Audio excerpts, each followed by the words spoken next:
मतदानाची वेळ संपल्यानंतर देखील येवला शहरातल्या काही मतदान केंद्रांवर मतदारांनी मोठी गर्दी केली आहे। विशेष करून एन्जोकेम हायस्कूल, मुक्तानंद विद्यालय या प्रमुख केंद्रांवर शेकडो मतदारांनी गर्दी केली।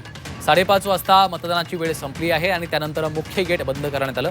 मतदान केंद्राच्या आतमध्ये असलेली गर्दी पाहता रात्री 10 पर्यंत मतदान प्रक्रिया सुरू राहण्याची देखील शक्यता वर्तवली जाते।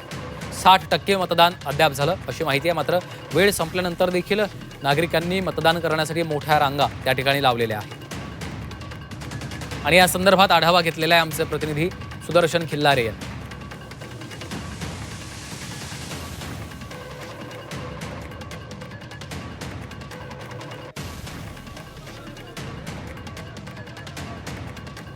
दोन 2025 करता आज सकाळी 7:30 वाजता मतदानाला सुरुवात झाली।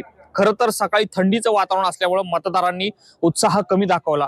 दुपारी 3 वाजेपर्यंत मतदानाची टक्केवारी 37.3 नाशिक जिल्ह्यातली सर्वाधिक कमी टक्केवारी होती आणि आता सायंकाळ सुमारास मतदारांनी मतदान केंद्रावर रांगा लावल्या। आता रात्रीचे 9:30 वाजता आपण या ठिकाणी एन्जोकेम शाळेतील एक केंद्र आहे, या ठिकाणी हे केंद्र पाहू शकतो। या ठिकाणी मतदारांनी अद्यापही रांगा लावलेल्या आहेत आणि अजूनही अर्धा तास ही मतदान प्रक्रिया पूर्ण करण्यासाठी लागणार असल्याची माहिती मतदान अधिकाऱ्यांनी दिली आहे।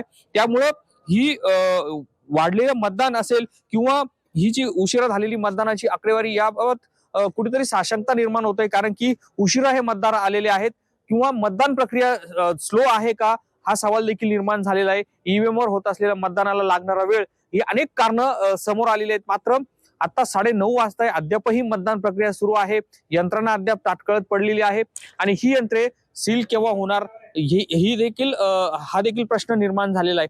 मात्र आता सध्या आपण एन्जोकेम या हायस्कूल या शाळेवरती आहोत आणि ही यंत्र अद्याप मतदान प्रक्रिया सुरू असल्यामुळं यंत्र कार्यालयात पोहोचण्यास उशीर होणार आहे। सुदर्शन खिल्लारे, झी मीडिया, येवला, नाशिक।